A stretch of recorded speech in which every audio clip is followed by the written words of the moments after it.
안녕하세요. 이승원입니다. 뉴스인사이다 프라임 지금 바로 시작합니다. 정치의맥 서양호 사랑과정치연구소장 그리고 김상일 시사평론가와 함께합니다. 어서 오세요. 네, 안녕하세요. 네. 일단 오늘 첫 주제는 권성동일 수밖에 없을 것 같아요. 네. 일단 권성동 의원이 한 13시간 정도 조사를 받았고 또 전격적으로 구속영장을 청구한 그런 상황입니다. 일단 어떻게 보세요? 박수 치면서 보고 있어요. 박수 치면서 보고 계세요? 응원하면서 보고 있고요. 네.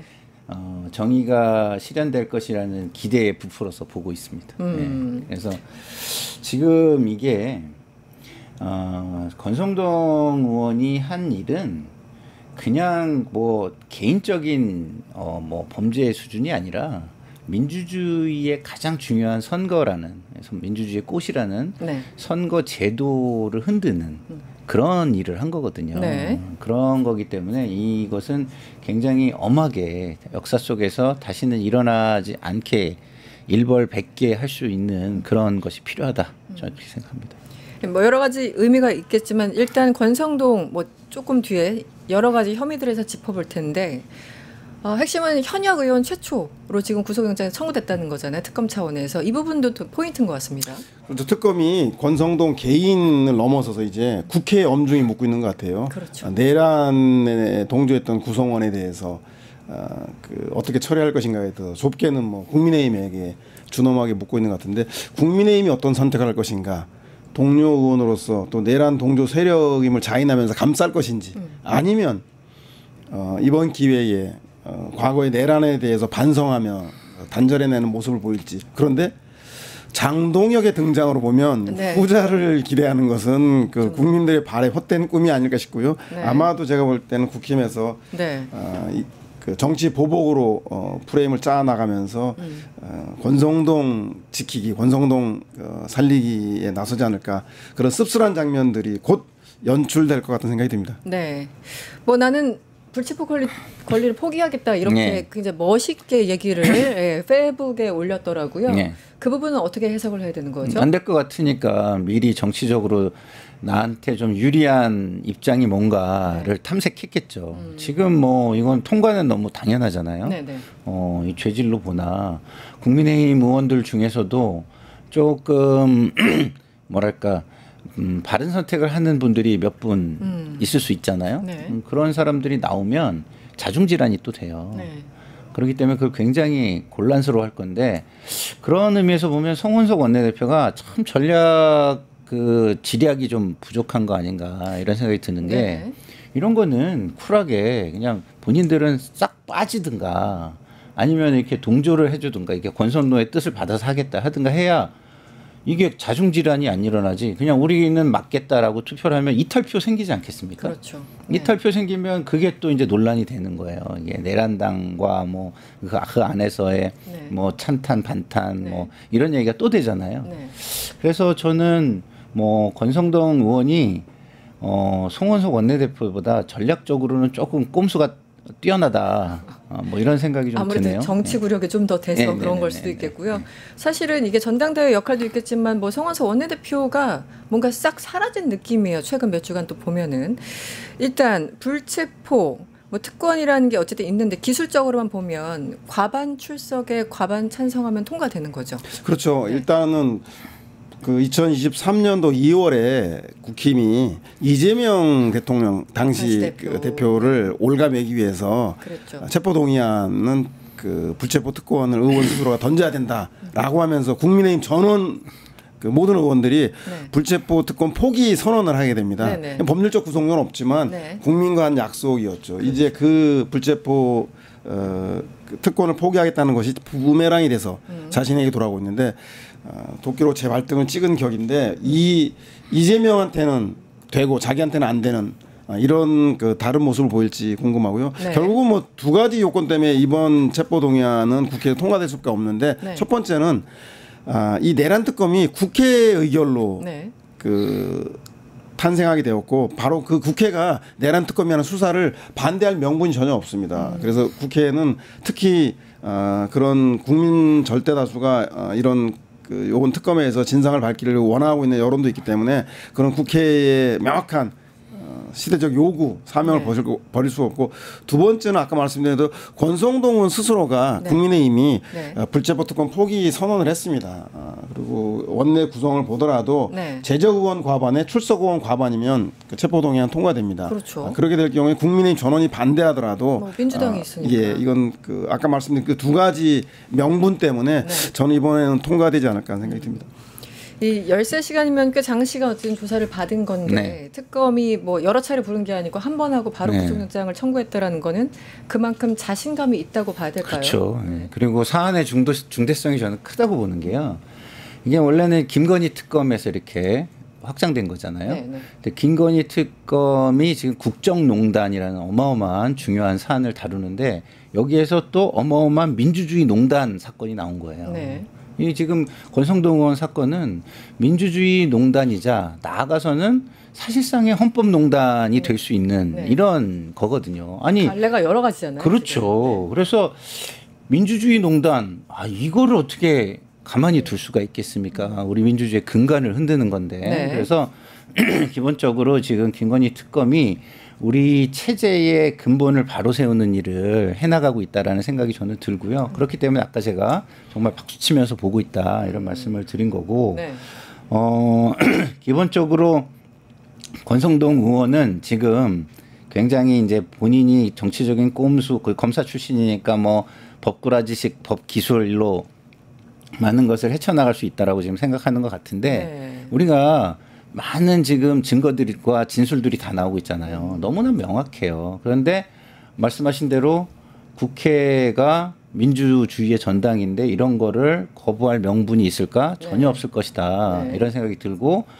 일단은 국민의힘 의원들도 최대한 이 부분에 대해서 뭐랄까 체포동의안에 찬성하는 쪽으로 표결을 해주는 것이 본인들의 후손들을 위해서 떳떳한 조상으로 남는 길이다 이런 생각이 듭니다. 저 화면 보면 얼마 전에 저 빨간 바지를 입고 화려하게 골프장에 가서 더군다나 저 골프장이 통일교와 또 연관이 있는 곳 아니었겠습니까? 그래서 굉장히 여유를 부리셨는데 여유 부리실 때가 아닌 것 같아요. 일단 돈이 가장 어떻게 보면 확실하지 않습니까? 왜냐하면 지금 구속된 윤영호 전 본부장 수첩에 큰 거 한 장 서포트. 그래서 2022년 1월에 한번 혹시 그 당시 선거에 도움된 거 아니냐. 그리고 2, 3월 경에 한학자 총재 만나서 쇼핑백 2개. 그 안에 뭐 빵이 담겨 있지는 않았겠죠. 그래서 그런 혐의들 어떻게 보세요? 빼박인가요? 네, 일단 윤영호 전 본부장이 너무 많이 얘기했어요. 수첩이 다 있으니까. 네, 다이어리에 보면 그 윤영호 씨 다이어리에 보면 한 장도 있지만 윤석열 당시 당선자와의 독대를 기록한 게 있는데 역사적인 날이다. 대박이다. 맞아요. 이런 표현이 있고 그 독대를 하러 가기 전에 오전 2시에 독대를 했는데 10시에 권성동 의원 사전에 만났다는 거 아니겠습니까? 그래서 그런 내용들이 너무 많이 나오고 거기에 1억을 줬고 한학자 그 총재로부터 쇼핑백 2개를 받았다. 큰 절을 했다. 이런 내용들이 또 건진법사와 윤영호 씨가 나눈 그 대화 이런 SNS 내용을 보면 실제로 큰 그 혐의를 이제 권성동 의원이 벗어나기 어려울 것 같고요. 정치적으로는 통일교와 국민의힘을 연결하는 연결자이지만 사법적으로 보면 그 연결의 의미가 뭐냐면 무엇을 받은 대가로 내지는 무엇을 만나게 해주기 위한 독대를 만나게 해준 조건으로 이것을 받았다.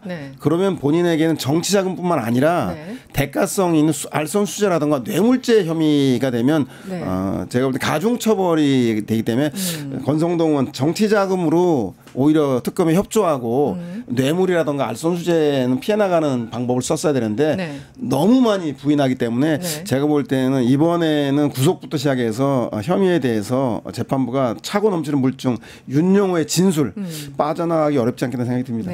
일단 진술도 있고 수첩에 보통 이제 검찰 조사에서 이 수첩 뭐 이런 데 적힌 이런 것들을 굉장히 중요한 단서로 보죠. 왜냐면은 그걸 조작한 건 아닐 테니까 벌써 몇 년 전이니까 상당한 거고.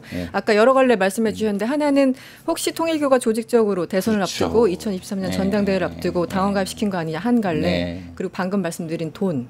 그리고 그 대가 지금 말씀하신 거는 혹시 한학자 총재 뭐 라스베가스 그 정보 준 거 아니야? 이거잖아요. 하나하나 엄청난 건데 이 모든 걸 다 이제 권성동이라는 이름이 수렴하고 있습니다. 지금. 그러니까 권성동은 뭐 윤석열과 비슷하게 제가 보면은 본인들이 법을 존중하면서 그 법을 존중하는 거를 세상에 펼치라고 국민들이 이렇게 그 자리를 만들고 거기에 이제 가게 해준 건데. 그렇죠. 그런데 마치 자기들이 이제 그 법을 다루다 보니 법이 자기의 뭐 좀 수하인 양, 네. 그 위에 군림할 수 있는 것인 양 이렇게 생각하고 있는 거 아닌가 싶을 정도로 정말 백화점식 범죄를 저지른 것 같은 상황입니다. 네. 예, 완전히 뭐 할 수 있는 최대한은 네. 최고 화려한 범죄는 뭐 다 저지르는 거 아닌가 네. 이런 생각이 드는데 뭐 아직 확정은 안 됐지만 어쨌든 확정이 될 것으로 저는 기대를 하고요. 자, 우리가 정치를 하다 보면요, 네. 우리도 이런 유혹이 많이 와요. 종교계가 경쟁을 하면 네. 종교계의 비주류에 해당하는 네. 종교들이 있잖아요. 네. 그런 데는 이런 식으로 찾아옵니다. 저도 이렇게 그렇죠. 정치권 오래 했으니까 큰 정치인들과 함께 일을 하면서 네. 찾아오는 사람들을 많이 접했어요. 네. 근데 이런 거에 유혹에 넘어가면 정치하면 안 돼요. 왜냐하면 이거는 역사를 부수는 일이거든요. 단순하게 자기 개인과 관련된 것도 아니에요. 그렇죠. 아까 제가 말씀드렸잖아요. 선거라는 너무나 우리가 피로 이룩한 진짜 굉장히 귀한 제도를 무너뜨리는 거예요.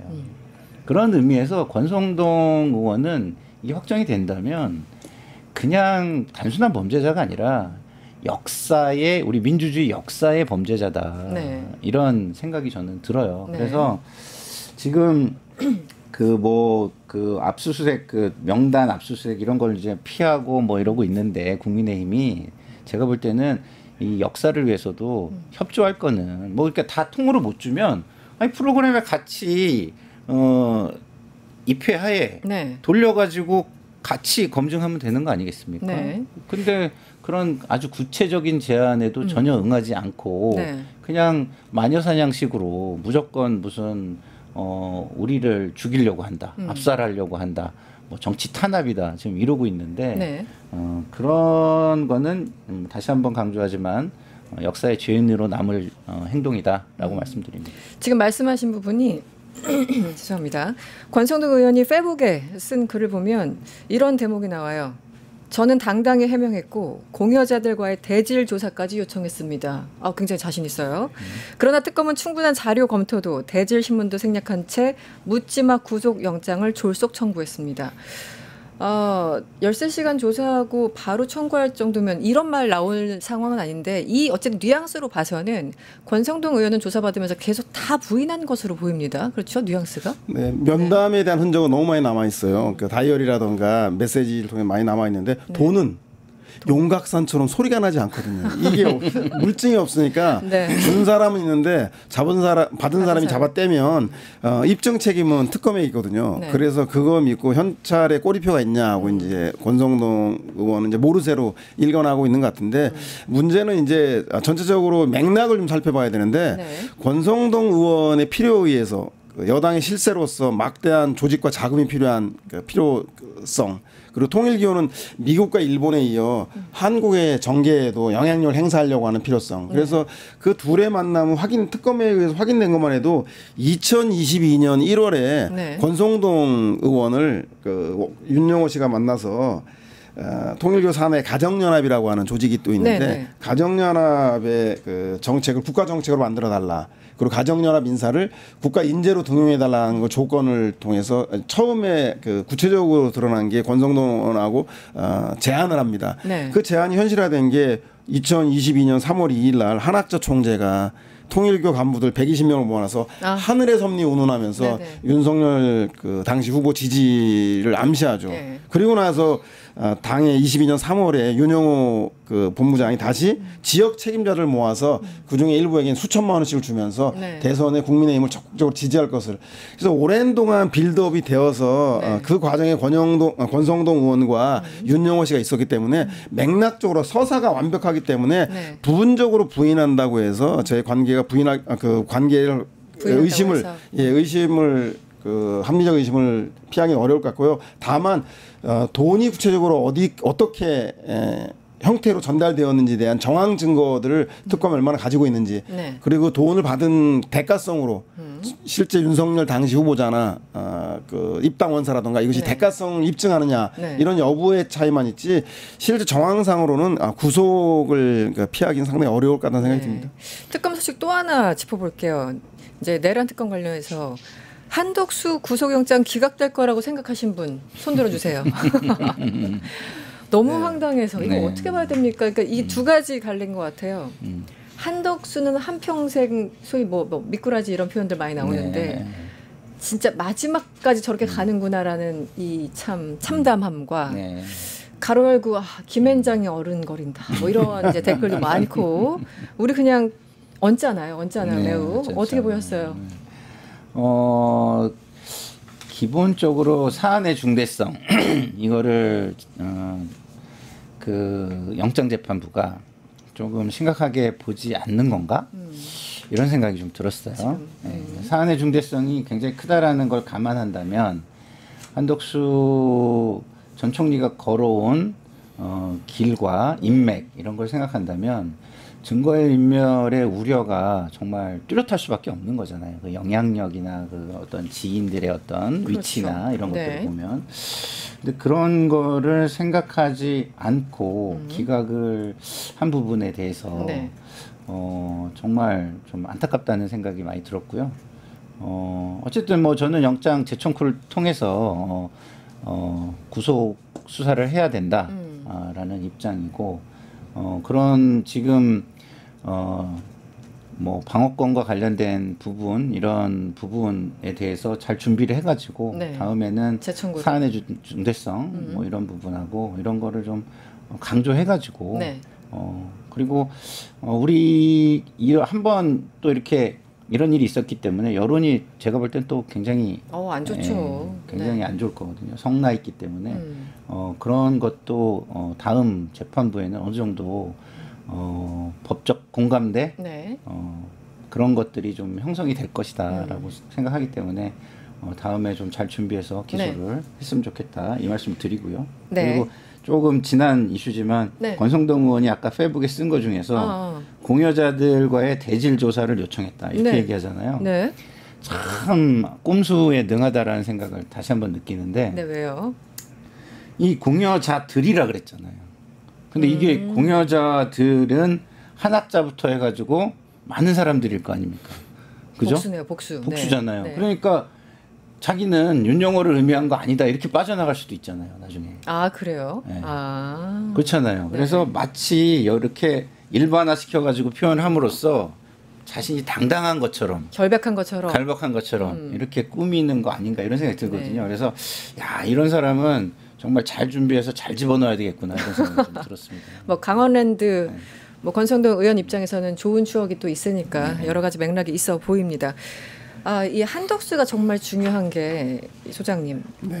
이게 연결이 이 양반이 안 되는 데가 없어요. 일단 국무회의부터 시작해서 한덕수를 집어넣고 조사를 제대로 해야지만 그다음에 뭐 박성재부터 해서 쭉쭉쭉쭉 국무위원들이 연결되는 거고 또 그 바쁜 그 3일, 4일 넘어가는 그 사이에 수많은 전화를 했지 않습니까? 그래서 아마 추경호랑도 전화를 한 것으로 지금 보도가 나오는 것 같은데 국회의원들과도 연결돼 있고 그래서 한덕수로 인해서 풀릴 수사가 상당해 보이는데 구속이 안 돼서 그래서 지금 국민들이 분노하고 있는 거잖아요. 네. 그렇죠. 그 구속영장, 그러니까 기소 전 사전 구속영장 청구의 두 가지 가장 조건이 네. 첫 번째가 범죄 중대성이고 두 번째가 증거인멸. 근데 이 범죄 중대성 면에서도 그 한덕수 총리 같은 경우는 잘 아시겠지만 내란 방조 등 6개 혐의, 직권남용이라든가 6개 네. 혐의로 그 죄가 가볍지 않습니다. 그렇죠. 두 번째로는 증거인멸 관련해서는 잘 아시겠지만 사후에 계엄 문건 국무회의 그 이후에 계엄 문건을 조작해서 하려고 했던 것들이 드러났지 않습니까? 네, 서명했다가 폐기했다는. 예, 그런 계엄 선포 문건 폐기 과정을 보면 증거인멸에 이게 완전 빼박인데 이럼에도 불구하고 그 재판부가 내란 방조 혐의를 단정하기 어렵다. 그래서 특검이 너무 내란 방조 혐의를 좀 광의로 설정하지 않았냐고 해서 특검 수사에 제동을 걸었는데 네. 특검이 이제 두 가지 고민이 있을 거예요. 하나는 그 구속 없이 네. 바로 기소하는 방법이 또 하나 있고 또 하나는 다른 국무위원들에도 똑같이 만약에 이런 네. 내란 방조 혐의 등이 그 분명하지 않다라고 하는 것들이 입증이 되면 나머지 수사에도 일단 신병인수인 구속부터 시작해서 그 내란 특검이 기소안에도 큰 문제가 생깁니다. 그래서 저는 다른 국무위원들에 대한 수사의 영향을 차단하기 위해서 한 번 더 영장을 청구하지 않을까 하는 생각이 들고요. 아마 그 이유는 이번 한덕수 불구속으로 인해서 국민들 사이에서 또 여당 내에서 특별재판부 얘기가 나오고 네. 하는 걸 보면 특별재판부의 설치 여부를 떠나서 네. 검찰의 불신으로 특검이 탄생했듯이 재판부의 불신은 특별재판부로 갈 소지가 크다. 네. 그것이 위헌성이든 아니면 뭐 정치성이든 이런 걸 떠나서라도 그래서 재판부에서 상당히 부담을 가질 수 있기 때문에 특검에서는 다시 한 번 더 한덕수 전 총리에 대해서 영장을 청구할 가능성들이 있는 그 원인과 배경이 그렇지 않나 생각이 듭니다. 네. 제가 이제 그 국무위원들이 네. 검찰 조사에서는 아무래도 여러 가지 입장이 있으니까 편하게 얘기를 못하는 게 있는 것 같은데 사석에서 국무위원들이 했다는 이야기를 네. 제가 이게 방송이 아니니까 네네. 유튜브니까 좀 편하게 말씀을 드리면 네, 유튜브 방송. 네. 네. 편하게 말씀해 주세요. 방송입니까? 방송 규제가 걸립니까? 편하게 말씀해 얘기해도 주세요. 되죠? 네. 말씀드리면 네. 그 국무위원 중에 모 인사가 한덕수 국무총리를 딱 이렇게 마주서 가지고 지금 총리님 뭐 하시는 겁니까? 아 이거 안 막으시고 뭐 하십니까? 지금 대통령한테 가서 이거 막으셔야 되고 네. 그 앞에 들어 누워서라도 막으셔야 됩니다. 라고 얘기를 했는데 아무것도 안 했대요. 아무것도. 네. 그냥 그런가 보다. 네. 네. 방조하네요. 예. 방조예요. 네. 예. 그래서 이런 사석에서는 좀 편하게 뭐 그때 있었던 국무위원들이 얘기를 뭐 하는 얘기를 얘기니까. 제가 네. 뭐 전에 들었는데 네. 이런 이야기들을 들어보면 특검에서 조금 더 이런 정황에 대해서 그 전략적으로 좀 이렇게 줬다 폈다를 이제 국무위원들을 좀 잘 해가지고 이런 얘기를 좀 들어서 네. 좀 보강을 하면 뭐 다음에는 구속 수사가 되지 않을까. 그게 안 되면 네. 이게 특검이 국민들한테 또 얼굴 들기가 좀 힘들 수 있어요. 그러니까 이후 수사 다 꼬일까봐 지금 그렇죠. 걱정하는 거죠. 무엇보다 잘 아시겠지만 국무위원들이 대통령이 들러리가 아니에요. 그럼요. 국무회의는 헌법에 명시되어 있는 헌법기구입니다. 헌법기구의 가장 큰 핵심적인 역할은 뭐냐면 헌법과 법률을 준수하고 민주주의 근간을 지켜나가는 것이 그 국무위원으로서의 역할과 사명입니다. 그런데 네. 대통령이 내란에 준하는 비상경을 불법적으로 하려고 하는 것에 대해서 국무위원들이 자기 역할을 하지 못했단 말이죠. 재판부는 이 점에 대해서 특검이 구속을 청구한 것에 대해서 다시 한번 그 심사숙고해야 될 것 같고요. 그렇지 않으면 검사 불신에서 특검이 제한됐듯이 재판부에 대한 불신이 사법개혁으로 네. 또 특별재판부 설치로 국민 여론이 번진다라면 사법부가 양승태 대법관 이후 또다시 한번 위기에 직면한 상황이 오지 않을까 그런 생각이 듭니다. 그렇죠. 이게 계속 이제 안타까워서 계속 이제 되뇌일 수밖에 없는데 물론 적극적으로 가담해서 실제 뭐 이상민 같은 경우는 또 구속됐잖아요. 네. 이상민과 또 한덕수와 또 형평성 문제도 있는 거예요. 맞아요. 굳이 포지션을 보면 한덕수가 더 위에 있으니까요. 그렇죠. 그런 데다가 또 이제 뭐 옆에서 그냥 묵인 방조 사실상 동조 이런 사람들 아니더라도 그래도 그나마 한두 명 예를 들어 뭐 조태열 뭐 네. 외교장관 같은 경우는 반대했기 때문에 이분들도 다 참고인 조사 받았잖아요. 네, 그렇다면은 한덕수가 그때 얼마나 애매하게 했는지에 대해서 정황상 다 설명을 했을 텐데 이 부분들을 다 재판부가 거부한 것으로 보이니까 참 화가 납니다. 그러니까 제가 아까 사석에서 한 얘기를 전해 들었다는 얘기들은 특검에서 그렇게까지 잘 끌어내지 못했나? 뭐 이런 생각이 제가 좀 들어요. 근데 잘 끌어냈겠죠. 네, 근데 좀 더 노력하셔야 된다는 차원에서 네. 박수는 쳐드리지만 네. 말씀을 드리면 제가 들은 바로는 반대한 사람은 2명뿐이 없다고 들었어요. 조태열 외교장관 조태열하고 최상목 둘만 반대했다고 전 최상목. 들었고 나머지는 반대 의견을 내거나 반대한 게 거의 없었고 그리고 이 두 사람 중에 한 사람이 아까 제가 얘기한 얘기를 한덕수 총리에게 굉장히 강하게 어필했지만 한덕수 총리는 그 당시 무시했다고 저는 들었습니다. 네. 그렇다고 한다면 네.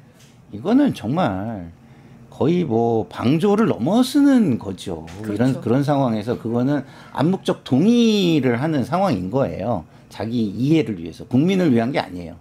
사실은 헌법에 보면 국무위원들도 상징적으로는 국민에 대한 책임을 져야 됩니다. 네. 1차적으로는 대통령에 대한 책임이 우선이지만 그 대통령에 대한 책임도 법에 근거한 대통령에 대한 책임이에요. 네. 그렇지만 헌법엔 또 국민에 대한 책임도 굉장히 상징적이고 큰 틀에선 지라고 네. 명시가 돼 있습니다. 네. 그래서 그런 부분을 어겼다는 것은 제가 볼 때는 명확하게 잘못된 것이고 그 부분을 단지하지 않는다면 앞으로 이것을 교훈으로 미래 교훈으로 삼을 수 없을 것이다 이런 네. 생각이 들어요.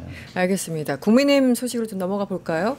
이재명 대통령이 일본, 미국 순방 마치고 돌아오자마자 장동혁 대표와 만나야겠다 나는 이렇게 지시를 내린 것 같습니다. 사실은 이재명 대통령이 대표 시절에 여러 차례 만나자고 했음에도 불구하고 윤석열은 거의 못 들은 척하면서 몇 년을 끌었잖아요. 그때 그렇죠. 한 600일 만에 네, 만났던가요? 네. 600일이 안 됐던가요? 602일인가 그렇죠. 네.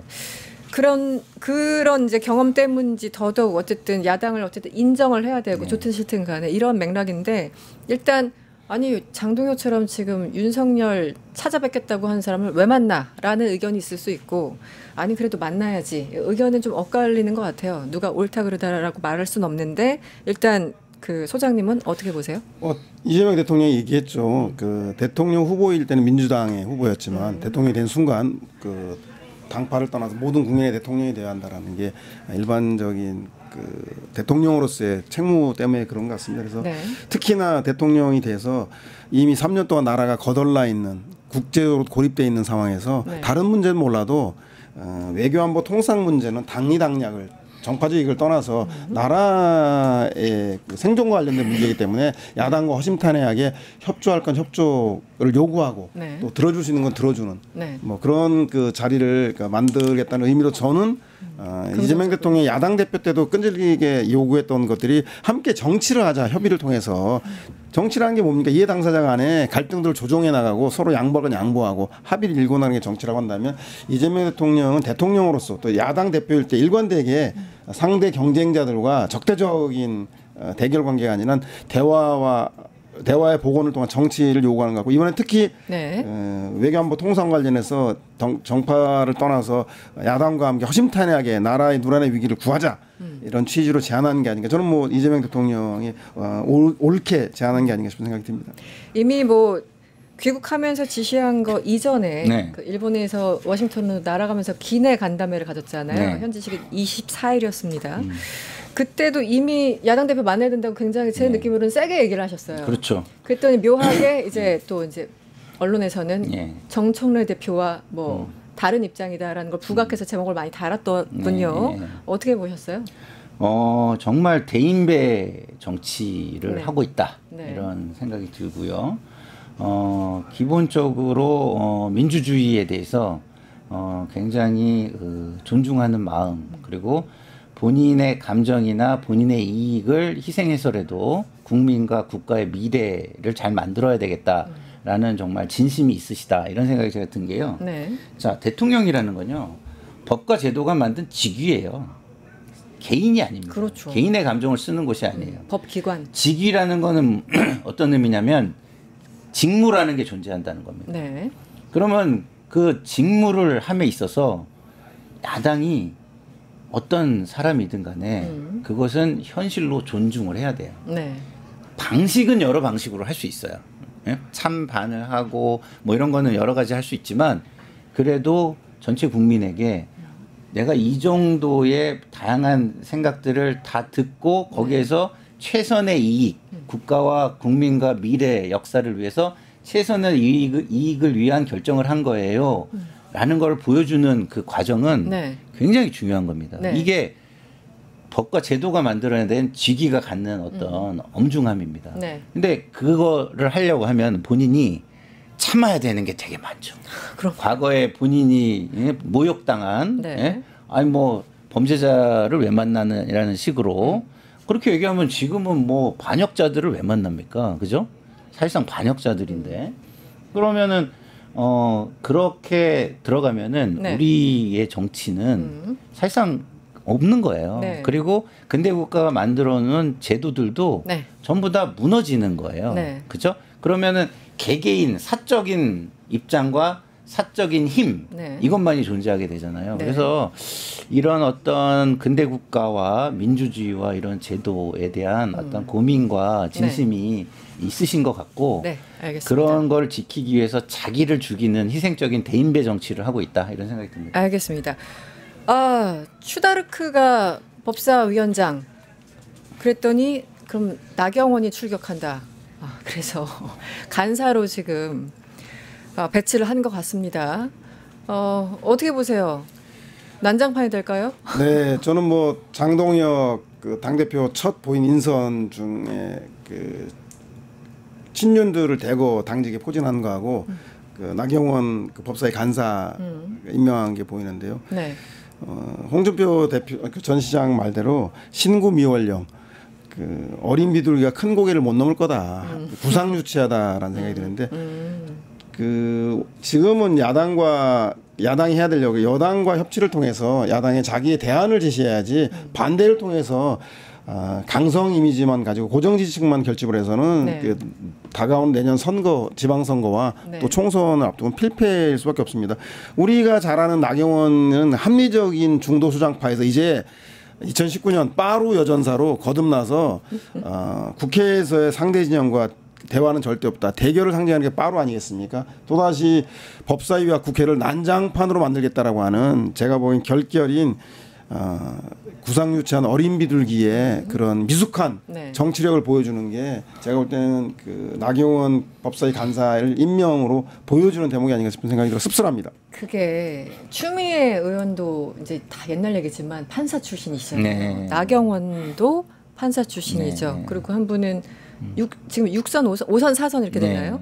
네. 6선, 5선 그럴 겁니다. 6선, 5선 그렇게 되나요? 네, 너무 오래들 하셔가지고 제가 헷갈리는데 전 어렸을 때 이제 봤습니다만. 네. 그런데 추미애 의원은 제 느낌은 이분은 지나칠 정도로 팩트 위주로 문장을 구사하시는 분이에요. 네, 네. 나경원 그 빠루 사건 이후에 그런지 주어 목적어 서술을 제가 제대로 이해해 본 적이 없어요. 어느 순간부터. 그렇죠. 네. 대결이 될까요? 대결 안 되죠. 왜? 일단은 분명하게 권한을 가지고 있는 분은 추미애 위원장이세요. 그렇죠. 나경원 의원은 기본적으로 권한이 약해요. 네. 조금 있지만. 네. 자, 권한이 약하고 힘이 약한 사람이 권한이 크고 힘 있는 사람을 넘어서는 방법은 뭘까요? 지지를 얻는 거예요. 근데 지금 나경원 간사가 국민의 지지를 받을 수 있는 주장, 주의와 스탠스가 아니잖아요. 없죠. 근데 국민의 지지를 못 받는 거로 땡깡을 부리는 식으로 나가면 그거는 선거를 패하자는 거 아니겠습니까? 그래서 정치에서의 승리는 두 가지로 이루어지는 겁니다. 네. 하나는 국민의 지지를 모으는 거고 네. 그 결과로서 선거에 이기는 거예요. 그러면 정치의 승리가 되는 겁니다. 네. 근데 지금 정치적으로 패하는 길을 패배의 길을 계속 네. 가고 있다. 그래서 절대 상대가 될 수가 없다. 저는 이렇게 생각합니다. 갑자기 드럼통에 들어가셨던 나경원 의원이 생각나고 참 걱정됩니다. 어쨌든 장동혁 나경원의 모습을 보면요. 네. 이미 국민의힘은 마음속으로 분당의 서막이 시작되었다라고밖에 볼 수 없습니다. 맞아요. 진짜 끝내야 되는데 그거 딱 하나만요. 분당 가능성.